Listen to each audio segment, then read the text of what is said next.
बच्चों, हम सब जानते हैं संज्ञा क्या है। संज्ञा वे शब्द होते हैं जो किसी प्राणी, वस्तु, स्थान या भाव आदि के नाम का बोध कराते हैं, वो संज्ञा कहलाते हैं। ठीक है। संज्ञा मतलब किसी के भी नाम को, चाहे वो किसी इंसान का नाम हो, चाहे वो किसी जगह का नाम हो, चाहे किसी चीज़ का नाम हो, या फिर किसी भाव का नाम हो, उसे हम संज्ञा कहते हैं। ठीक है। अब संज्ञा के भेद। बच्चों, संज्ञा के 3 भेद होते हैं। जैसे अगर मैंने किसी का नाम लिया, जैसे रामायण, इस किताब का नाम है रामायण, तो ये हो गया व्यक्तिवाचक संज्ञा। लेकिन अगर मैं कहती हूँ किताब, अगर मैंने किताब बोला तो किताब तो बेटा कोई भी किताब हो सकती है, तो वो हो जाएगी आपकी जातिवाचक संज्ञा। समझ रहे हैं आप? अगर नाम दिया है तो वो व्यक्तिवाचक संज्ञा, अगर नाम नहीं दिया तो वो जातिवाचक संज्ञा।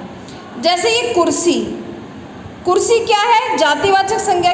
कुर्सी तो कैसी भी हो सकती है, कोई भी कुर्सी हो सकती है, कुर्सी तो बहुत सारी होती हैं। ठीक है।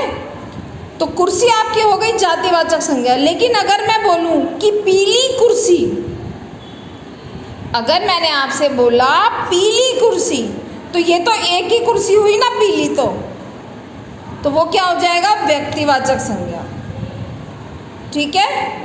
अब जैसे ये गाय है, बेटा जानवरों के भी नाम रखते हैं ना, तो गाय क्या होगी? जातिवाचक संज्ञा। लेकिन अगर मैं बोलूं मोती गाय, मोती गाय, तो वो क्या हो गई? वो व्यक्तिवाचक संज्ञा हो गई। ठीक है।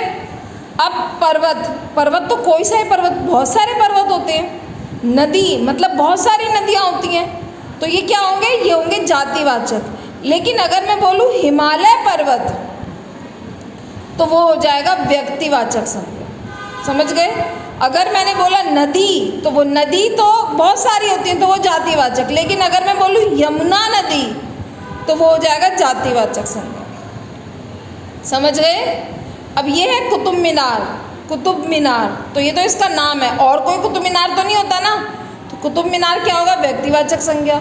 लेकिन अगर मैं बोलूँ इमारत, तो इमारत तो कोई भी हो सकती है ना, तो इमारत क्या हो जाएगा? जातिवाचक संज्ञा। मतलब अगर पर्टिकुलर नाम दिया है तो वो व्यक्तिवाचक, नाम नहीं दिया तो वो जातिवाचक। अब भाववाचक, इसमें भाव होते हैं, किसी भी चीज़ की स्थिति, कि वो लंबाई, उसकी खुशी, हंसी, गर्मी, ये क्या होगा बेटा? भाववाचक संज्ञा।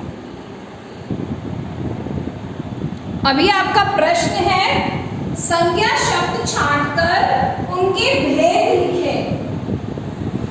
आपको वाक्य दे रखे बेटा, गंगा नदी एक पवित्र नदी है, तो इसमें गंगा नदी, एक नदी का नाम दिया हुआ है ना, तो ये गंगा नदी आपकी हो जाएगी व्यक्तिवाचक संज्ञा।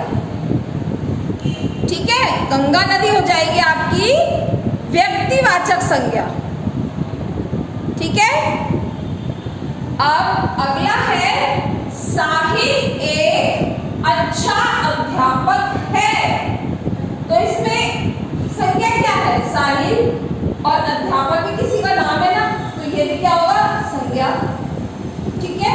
तो साहिल तो किसी अध्यापक का पर्टिकुलर नाम है, तो ये तो हो गया व्यक्तिवाचक संज्ञा। ठीक है। अध्यापक तो कोई भी हो सकता है, तो ये हो गया आपका जातिवाचक संज्ञा। ठीक है। कि अध्यापक तो कई होते हैं स्कूल में, ठीक है, तो ये क्या होगा आपका? जातिवाचक संज्ञा। आज सेठ जी जल्दी आ रहे हैं, तो नाम क्या है इसमें? सेठ जी। सेठ जी किसी इंसान को बोल रहे हैं वो, तो ये सेठ जी क्या होगा? संज्ञा होगी। ठीक है।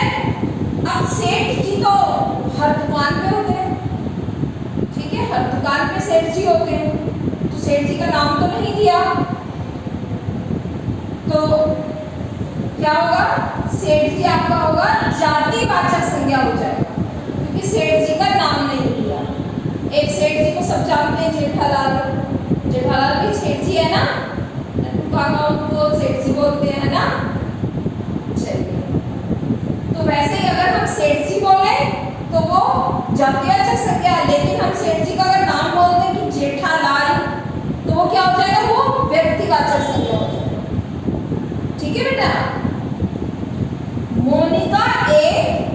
गायिका है। तो नाम क्या है? दो नाम है इसमें, मोनिका तो नाम ही है और गायिका जो गाना गाता है उसे गायिका बोलते हैं, तो ये भी संज्ञा है। तो मोनिका क्या हो जाएगी बेटा? व्यक्तिवाचक संज्ञा और गायिका हो जाएगी आपकी जातिवाचक संज्ञा। ठीक है, ध्यान रखेंगे। मोनिका नाम है तो वो व्यक्तिवाचक और गायिका जो गाना गाता है उसे गायिका बोलते हैं, तो ये भी नाम ही हुआ ना। तो ये क्या है? लेकिन गायिका तो बहुत सारी होती है, लता मंगेशकर की गायिका है ना। तो गायिका क्या होगा? जातिवाचक संज्ञा होगा। बारिश होने से ठंडक हो गई। ठंडक भी हमारे महसूस करने की चीज है, नाम है ये बेटा, भाव का नाम।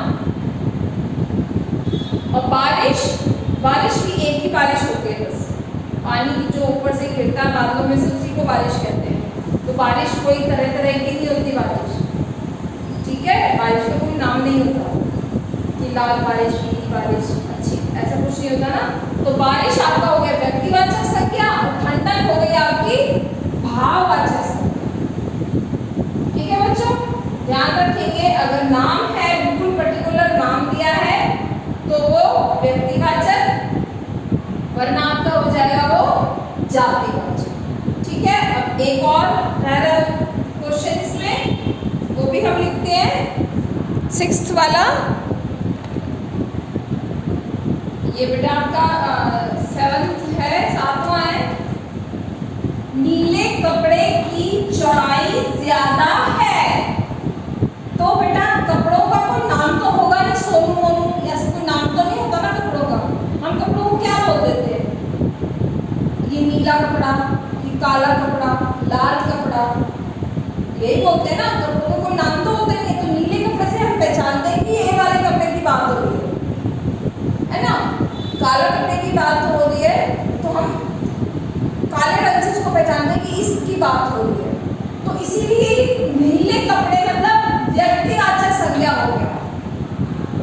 कपड़े होता तो वो जातिवाचक होता, लेकिन नीले कपड़े तो क्या हो गया? व्यक्तिवाचक संज्ञा, क्योंकि नाम हो गया कपड़े।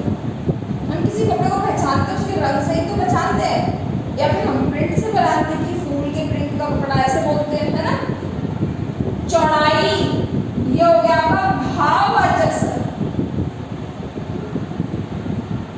ठीक है, चौड़ाई आपका क्या हो गया?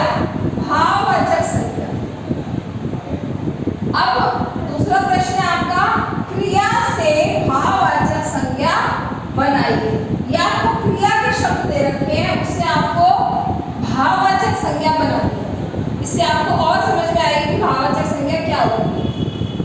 बनाना, बनाना का क्या हो गया? बनावट। ठीक है, सजाना, सजाना का क्या हो गया? सजावट। दिखाना, दिखाना का क्या हो गया? दिखावट। ठीक है, गिरना, गिरना का हो गया? गिरावट। गिरावट आप देखो तो बेटा, गिरावट अगर शब्द को आप देखो तो गिरावट में आपका ना हटके व उठा लग जाएगा। गिरावट